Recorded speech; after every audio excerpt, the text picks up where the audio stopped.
নমস্কার, Rishibani institute of Vedic অ্যাস্ট্রোলজির পক্ষ থেকে স্বাগত জানাই আজকের জ্যোতিষ আলোচনায়। আমি শান্তনু আপনাদের সঙ্গে। আলোচ্য বিষয় বিশুদ্ধ জ্যোতিষ। সাফল্য এবং ব্যর্থতা নিয়েই আমাদের জীবন। তবে বেশিরভাগ মানুষ আমরা কিন্তু সাফল্যের পরিবর্তে ব্যর্থতার স্বাদই বেশি আস্বাদন করি। জীবনে অগ্রগতি তো হয়, চাহিদা থাকে, ইচ্ছে থাকে, কিন্তু অপ্রাপ্তি, হারিয়ে যাওয়া এই বিষয়গুলি আমাদের জীবনে যেন প্রাধান্য পায়। বহু মানুষকে আমরা দেখি আমাদের থেকে বেশি সফল। আমরাও চেষ্টা করি, কিন্তু কেন জানি না সেই সাফল্য যেটা আমরা চাই, ডিজায়ার্ড সাকসেস, সেটা থেকে আমরা বারবার বঞ্চিত হই। কখনো কখনো গ্রহজনিত কারণ থাকে, কখনো মানসিক অস্থিরতা থাকে, কিন্তু আমাদের যেটা কাজ সেটা হলো গ্রহজনিত কারণ বা রাশিজনিত কারণ খুঁজে বার করা। কেন আমরা এখনো পিছিয়ে আছি? এত তো চেষ্টা করছি। যারা চেষ্টা করছেন না তারা আলাদা। যারা চেষ্টা করছেন, যেমন আমার মতো ব্যক্তিবর্গ, চেষ্টা করছি ভিডিও করবার, প্রচুর ভিডিও করবার, কিন্তু সেই ভিডিওর ভিউ সেইভাবে হচ্ছে না। সেই লেভেলের সাকসেস সেটা অ্যাচিভ করতে পারছি না। যতটা সাফল্য দরকার, যতটা অর্থ দরকার, কোনো না কোনোভাবে যেন আমার বা আপনার সেই অর্থ প্রাপ্তি হচ্ছে না। আজকে আমরা আলোচনা করব কর্কট রাশি বা লগ্নের বিষয়ে। তাদের ক্ষেত্রে যারা বৃহস্পতি ১২ বছর পরে তুঙ্গ হওয়া সত্ত্বেও সেই রেজাল্ট সেটা পেলেন না, তাদের জন্য যারা ভেবেছিলেন ২০২৫-এ প্রচুর উন্নতি হবে, কিন্তু সেই উন্নতি তাদের ক্ষেত্রে প্রাপ্ত হলো না। কি তাদের রাশিগত দোষ যেটা তাদের এখনো সাফল্য এনে দিল না? কেন এখনো তারা ব্যর্থতার মধ্যেই রয়েছেন? কেন তারা সেই জায়গাটা অ্যাচিভ করতে পারছেন না?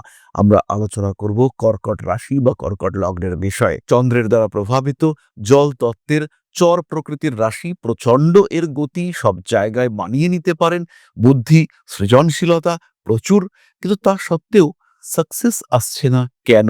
কেন এখনো এই ব্যর্থতার মধ্যেই রয়েছেন কর্কট রাশি বা লগ্নের মানুষরা? কেন এখনো সেই লেভেল অফ অ্যাচিভমেন্ট সেটা তারা পাচ্ছেন না? কেন? তাদের ডিসিশনে কোথায় ভুল হচ্ছে? কোথায় তাদের ভাগ্য সাপোর্ট করছে না? সেটাই খোঁজার চেষ্টা করা যাক। কি তাদের দুর্বলতা? সেটা একটু জানার চেষ্টা করি আমরা। প্রথমত, কর্কট রাশি বা লগ্নের মানুষ তারা অতিরিক্ত অ্যাডজাস্ট করে ফেলে। এই অতিরিক্ত অ্যাডজাস্ট করবার কারণে তাদের যে নিজস্বতা সেটা ধীরে ধীরে অন্যের দ্বারা চাপা পড়ে যায়। তারা উন্নতি তো করবেন, কিন্তু উন্নতি করবার পথ যেটা নিজে ডিসাইড করেছেন, সেই পথটা যদি বারবার ডাইভার্টেড হতে থাকে, সেখানে যদি বারবার ডিফ্লেকশন দেখতে পাওয়া যায়, এই সোজা পথ থেকে তাকে যদি বারবার ঘুরিয়ে দেওয়া হয়, তাহলে তার সাকসেসটা আসবে কি করে? একটা পরিকল্পনা করেছেন, তিনি জানেন এই ওয়েতে, এই পথে, এই পরিকল্পনাটা সাকসেসফুল হবে, কিন্তু সেই পরিকল্পনা সাকসেসফুল করবার আগেই তার পরিকল্পনা বাধাপ্রাপ্ত হলো। তার কাজকর্ম, তার পরিকল্পনা সেটা ইনকমপ্লিট থেকে গেল। তার ফলে তাকে পিছিয়ে আসতে হলো। তাহলে কিভাবে সেই মানুষটা এগিয়ে যাবে? আশেপাশের মানুষজনের প্রভাব তাকে ডাইভার্ট করিয়ে দিল। ফলে এই যে অপরের দ্বারা প্রভাবিত হওয়া, অতিরিক্ত অভিযোজন ক্ষমতা, সব জায়গায় মানিয়ে নেওয়া, সবকিছুকে অ্যাকসেপ্ট করে নেওয়া, যেন সেই গান্ধীবাদী নীতি, এক গালে থাপ্পড় দিলে আরেকটা গাল এগিয়ে দিতে হবে। মারের চোটে তো মুখ ভেঙে দেবে। এবং কর্কটের ক্ষেত্রে সেটা হচ্ছে। বারবার কর্কট সমস্যায় পড়ছেন। প্রতিপক্ষ হয়তো ক্লান্ত হয়ে পড়ছে, কিন্তু আপনি তো আর সাফল্য পাচ্ছেন না। আপনি বারবার ব্যর্থ, আরো ব্যর্থ হয়ে পড়ছেন। নিজেরটুকু একটু বুঝতে হবে। কর্কটকে এবার একটু স্বার্থপর হতে হবে। আর মানিয়ে নেওয়ার দরকার নেই। সরাসরি প্রতিবাদ করুন। ডিরেক্টলি মুখের ওপর বলুন, "এটা হবে না। এটা করতে পারবো না।" স্ট্রেট ফরওয়ার্ড বলুন, যেটা হয়নি। নিজের যেটা পছন্দ হচ্ছে না, সেখান থেকে বেরিয়ে আসুন। কর্কট রাশি, কর্কট লগ্নের মানুষ, তাদের অসুবিধা হবে না। বাঁধ ভাঙার ক্ষমতা, দুর্বার গতি সেটা আপনার মধ্যে আছে। কে আটকাবে আপনাকে? বয়স হয়েছে, কি অসুবিধা আছে? যে কদিন বাঁচবেন সেই কদিন রাজার মতো বাঁচবেন। নিজের মতে চলুন, নিজের মতো চলুন। কর্কটের ক্ষেত্রে দ্বিতীয় সমস্যাটি হলো কর্কট স্থির থাকতে পারেন না। একটা পরিবর্তনশীলতা এটা কর্কটের মধ্যে রয়েছে। একদিকে অভিযোজিত হচ্ছেন, অন্যদিকে চাঞ্চল্য। ফলে একদিকে দমন, আর একদিকে ছটফটে বিহেভিয়ার। এর কারণে কর্কট কিন্তু নিজেকে স্ট্রিক্ট রাখতে পারছেন না। একটা ব্যবসা করছেন কর্কট, মনে হলো ব্যবসাটা লস হচ্ছে। একটা ব্রেক থ্রু পিরিয়ড তো দিতে হবে। একটা টাইম তো অপেক্ষা করতে হবে যে এবার প্রফিট আসবে। কর্কট সেই সময় পর্যন্ত অপেক্ষা না করেই দেখলেন যে ব্যবসা তো লাভ হচ্ছে না। সঙ্গে সঙ্গে এই ব্যবসায় আর থাকবো না, বাবা বেরিয়ে আসি। লেগে থাকার প্রবণতা, কন্টিনিউয়াসলি লড়াই করবার প্রবণতা, সেটা কর্কটের মধ্যে অভাব রয়েছে। লড়াই কর্কট করছেন। আজকে একটা দোকান খুললেন, এই দোকানটার জন্য লড়াই না করে এই দোকানটা যে পড়ে যাচ্ছে, এটা খালি লস হয়েছে, সেই লসকে ভুলে গিয়ে আরেকটা নতুন জায়গায় লড়াই করা শুরু করলেন কর্কট। তাহলে এই যে দুটো জায়গায় লড়াই করবার প্রবণতা হলো, এই যে দুটো জায়গায় কর্কট ডাইভার্টেড হয়ে গেলেন, এই দিকটা যেটা প্রায় গ্রো করেছিল সেটা কিন্তু পিছিয়ে পড়ল। এবার নতুন একটা জায়গায় নতুন শিক্ষা, নতুন এফোর্ট, নতুন প্রচেষ্টা, নতুন মানুষজন, আবার কিন্তু কর্কট ভাবছেন এটাতেও তো সেইভাবে লাভ হচ্ছে না। তাহলে কি আগেরটায় ফিরে যাব? না নতুন একটা শুরু করব? এই যে পরিবর্তনশীল মানসিকতা, এটা কর্কটের ক্ষেত্রে দেখতে পাওয়া যায়। এই যে পরিবর্তনশীল মানসিকতা, এটা কর্কটের ক্ষেত্রে দেখতে পাওয়া যায়। আর কর্কটের ব্যর্থতা, অপ্রাপ্তি, তার অন্যতম কারণ হচ্ছে এই বিষয়টি, স্থিরতার অভাব। কর্কট রাশি বা লগ্নের মানুষ, তাদের মন কিন্তু ভীষণ চঞ্চল এবং ইমোশনাল। সরলতা তাদের শক্তি। তারা যেকোনো বিষয়কে গভীরভাবে চিন্তা করতে পারেন, সত্যিই পারেন। তারা খুব ভালো দাবা খেলতে পারেন। কিন্তু সিদ্ধান্ত যখন নিচ্ছেন, সেটা কিন্তু সরলভাবে নিচ্ছেন। মন তাদের কিন্তু দুর্বল। কেউ রিকোয়েস্ট করলে কর্কট সেটা মেনে নিচ্ছেন। মানুষের ক্ষতি হবে তার দ্বারা, এটা কর্কট অ্যাকসেপ্ট করতে পারছেন না। সমস্যা হতেই পারে। সমস্যা হলে পরে সেই সমস্যাকে নিজে হজম করে নিচ্ছেন। কিন্তু সঙ্গের লোকটির কোনো সমস্যা হবে, এটা কর্কট চাইছেন না। অবদমন কর্কটের জীবনের একটা অঙ্গ হয়ে দাঁড়িয়েছে। সমস্যাগুলোকে ওভারকাম করতে গিয়ে কর্কট বারবার বাধাপ্রাপ্ত হচ্ছেন। সেই সমস্যাগুলোকে অ্যাকসেপ্ট করে নিচ্ছেন কর্কট, কাউকে না বলতে পারছেন না। তার ফলে কিন্তু ক্ষতি হচ্ছে কর্কটের নিজের। এর কারণে কর্কট কিন্তু বারবার পিছিয়ে আসছেন এবং 2026-এও এর ব্যতিক্রম হবে না যদি নিজের স্বভাবে পরিবর্তন না আনতে পারেন কর্কট। দেবগুরু বৃহস্পতি লগ্নে আসছেন, বৃহস্পতি তুঙ্গ হচ্ছেন 12 বছর পরে। এই কিন্তু সেই সুযোগ, যে সময় আপনি নিজেকে আরেকবার রিকনস্ট্রাক্ট করতে পারেন। এটাই সেই সময়, যে সময় আপনি আরেকবার নিজের জীবনকে নতুন করে শুরু করতে পারেন। এই যে শুরু দেবগুরু বৃহস্পতি করিয়ে দেবেন, এটা কিন্তু আগামী আরো 12+12 24 বছর চলবে। তার জন্য নিজেকে প্রিপেয়ার করুন এবং তার জন্য নিজের জায়গাটাকে অসাধারণভাবে এগিয়ে নিয়ে যাওয়ার একটা পরিকল্পনা করুন। কর্কট কিন্তু করতে পারবেন। কর্কটের জীবনে 2026 কিন্তু ইতিহাস হয়ে থাকবে এবং 2026-এ যা যা করবেন কর্কট, তার প্রভাব কিন্তু আগামী অন্তত 12 বছর থাকবে। তাই তার জন্য নিজেকে মেন্টালি প্রিপেয়ার করুন। না বলতে হবে, নিজের ভালোটা বুঝতে হবে, সমস্যা থাকলে তাকে ওভারকাম করতে হবে এবং কর্কটকে এটা অবশ্যই করতে হবে। তাহলেই কিন্তু কর্কট তার ডিজায়ার্ড সাকসেস প্রাপ্ত হবেন। আর পরিশেষে আমি বলবো, ইমোশনাল হওয়ার জন্য কর্কট কিন্তু খুব দ্রুত ভরসা করেন, অনেকটা বেশি নির্ভর করে ফেলেন কর্কট। এই নির্ভরশীলতা থেকে কর্কটকে বেরিয়ে আসতে হবে। নিজের কাজ নিজে করার চেষ্টা, এটা কর্কটকে করতে হবে। আর যখন কর্কট এই নিজের কাজ নিজে করতে পারবেন, যখন কর্কট তার নিজের দায়িত্ব নিজে নিতে পারবেন, সেই সময় থেকে কিন্তু কর্কটের সমস্যাগুলো অনেকটা কমবে। কর্কট নিজেকে ভালো রাখতে পারবেন, কর্কট নিজের অস্তিত্ব উপলব্ধি করতে পারবেন, কর্কট নিজে ভালো থাকতে পারবেন। কোনো কোনো সময় কর্কট অ্যাগ্রেসিভ হয়ে পড়েন। এটাও কিন্তু কর্কটের একটা বড় দুর্বলতা। যে সময় রাগ দেখাবার প্রয়োজন, সেই সময় কর্কট চুপচাপ। আর যে সময় রাগ দেখানোর প্রয়োজন নেই, কর্কট হঠাৎ অভিমান করতে শুরু করলেন। কর্কটের ক্ষেত্রে এটা বারবার দেখতে পাওয়া যায়। আপনি যদি কর্কট রাশি বা লগ্নের মানুষ হয়ে থাকেন, তাহলে এটা আপনি বুঝবেন। কেউ একজন প্রতিবাদ করলো, আপনি মেনে নিলেন ব্যাপারটা, ঝগড়া অশান্তি অ্যাভয়েড করলেন। তারপরে নিজের মধ্যেই গুমড়ে চলেছেন যে কেন আমি প্রতিবাদ করলাম না, কেন আমি মুখের উপরে বললাম না, কেন আমি ছেড়ে দিলাম। কিন্তু আলটিমেটলি সময় পার হয়ে গেছে। সামনের মানুষটা কিন্তু নিজের প্রতিবাদী সত্তাকে প্রকাশ করে ফেলেছেন এবং সেই মানুষটা কিন্তু নিজেকে একটা ভালো জায়গায় দাঁড় করিয়ে দিয়েছেন। আপনি পিছিয়ে রয়েছেন। হয়তো পরবর্তীকালে আপনি জিতবেন, কিন্তু সেই সময়ের জন্য সেই মানুষটা কিন্তু আপনার থেকে এগিয়ে গিয়েছে। আপনি প্রতিবাদ করতে পারেননি। তারপরে হয়তো বাড়িতে এসে চেঁচামেচি করলেন, অন্য মানুষের উপরে চেঁচামেচি করলেন। কিন্তু আল্টিমেটলি সেই জায়গায় কিন্তু আপনি পিছিয়ে এসেছেন।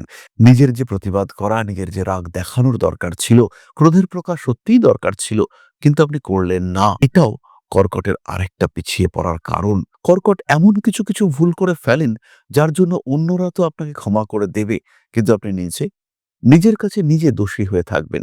নিজের কাছে নিজে সবসময় যেন হেরে গিয়ে থাকবেন। সেই মানসিকতা আপনার মধ্যে কাজ করবে, যার জন্য মনে হবে যে আমি পিছিয়ে পড়লাম। হয়তো আমার আর এই কাজটা হলো না। হয়তো বিষয়টা আর হবে না। এরকম ঘটনা কিন্তু কর্কটের ক্ষেত্রে বারবার দেখতে পাওয়া যায়।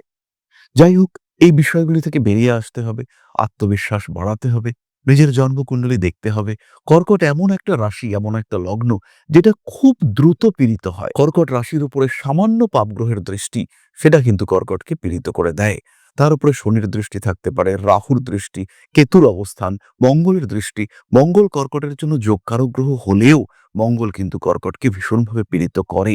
আর এই পীড়া যদি আসে তাহলে কিন্তু কর্কটকে পিছিয়ে পড়তে হবে। মানুষকে সাহায্য করতে গিয়ে কর্কট পিছিয়ে আসবেন। দুর্ভাগ্য কেন যেন আপনার পিছু ছাড়ছে না, আসলে ভুল কিন্তু আপনার জন্মকুণ্ডলিতে। লগ্নের উপরে রাহুর দৃষ্টি রয়েছে, রাহু অবস্থান করে রয়েছে আপনার নবমে। আপনি ভাবছেন এত দুর্ভাগ্য, এত অভাগা আমি হতে পারি, এত অভাগা কোনো একটা মানুষ হতে পারে, কোথাও সাফল্য নেই, যা করছি সেখানেই ব্যর্থ।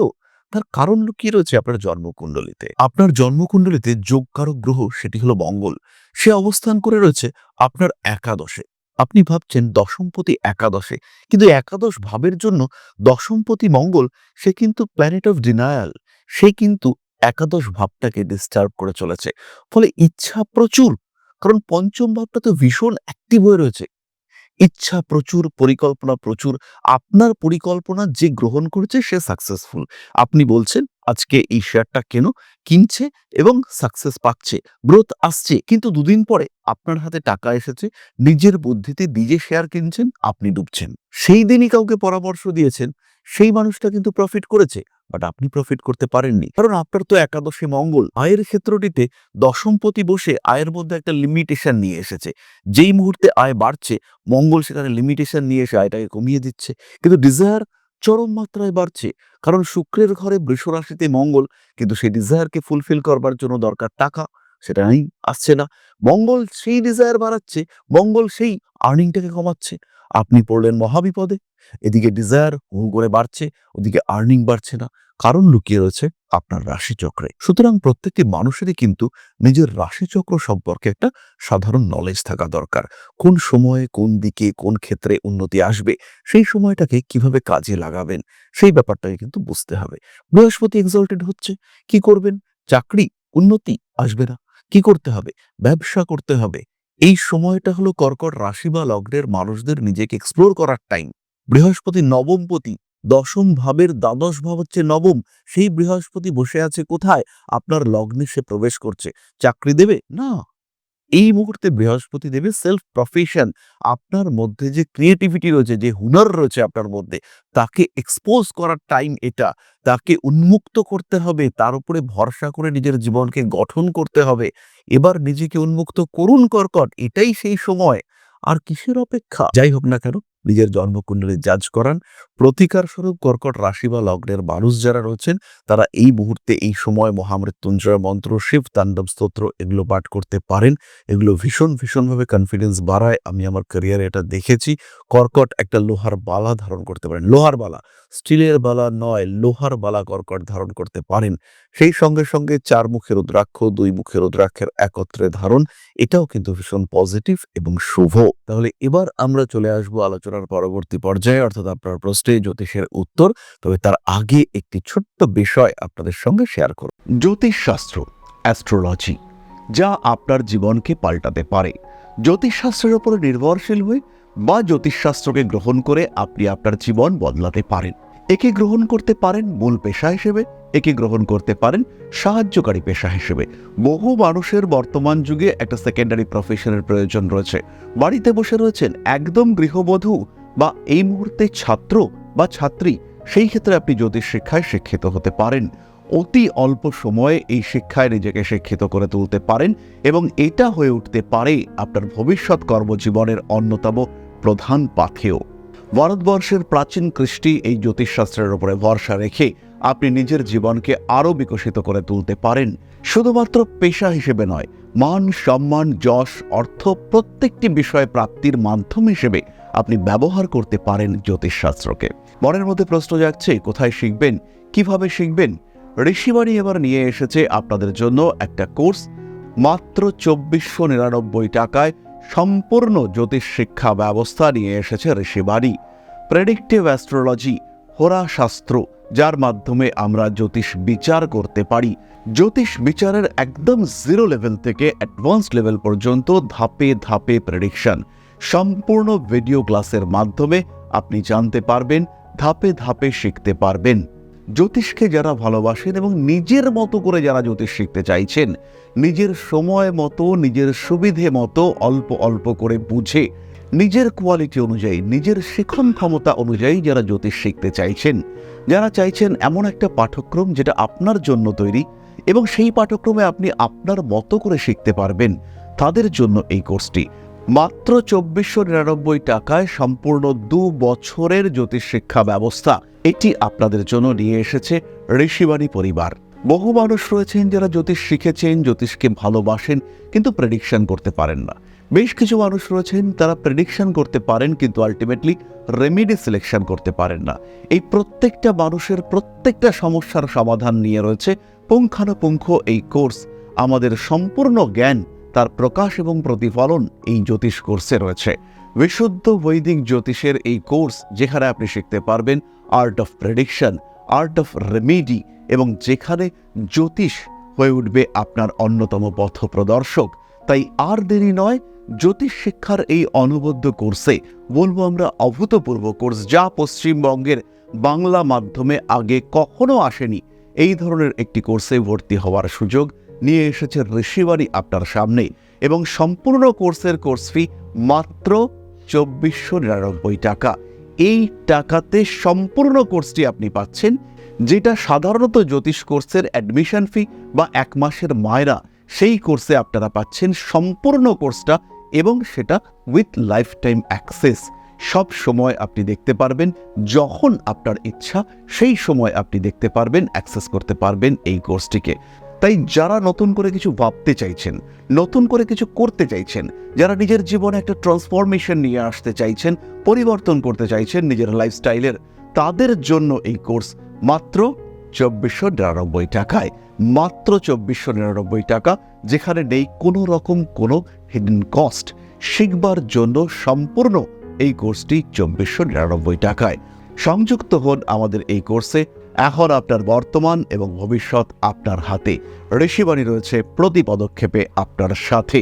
আজই কল করুন আমাদের কন্ট্যাক্ট নাম্বারে, ভর্তি হন আমাদের এই অভূতপূর্ব কোর্সে। বাংলা মাধ্যমে সর্বপ্রথম ঋষিবাণী পরিবার নিয়ে এসেছে এই ধরনের জ্যোতিষ শিক্ষার সুযোগ। তাই আর দেরি নয়, অনেক হয়েছে অপেক্ষা। এবার জ্যোতিষ হয়ে উঠুক আপনার পথপ্রদর্শক। ভালোবাসেন যদি এই সাবজেক্টকে, আপন করে নিন ঋষিবাণীকে।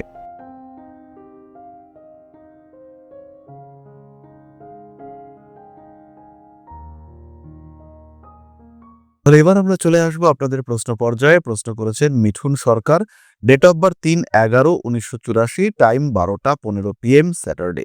আমার কি কোনো লটারি লাগতে পারে? মিঠুন ভাই, তোমার কুণ্ডলিতে লটারি প্রাপ্তির যোগ অবশ্যই রয়েছে এবং এই লটারি কিন্তু তোমার প্রয়োজন মেটাতে পারবে না।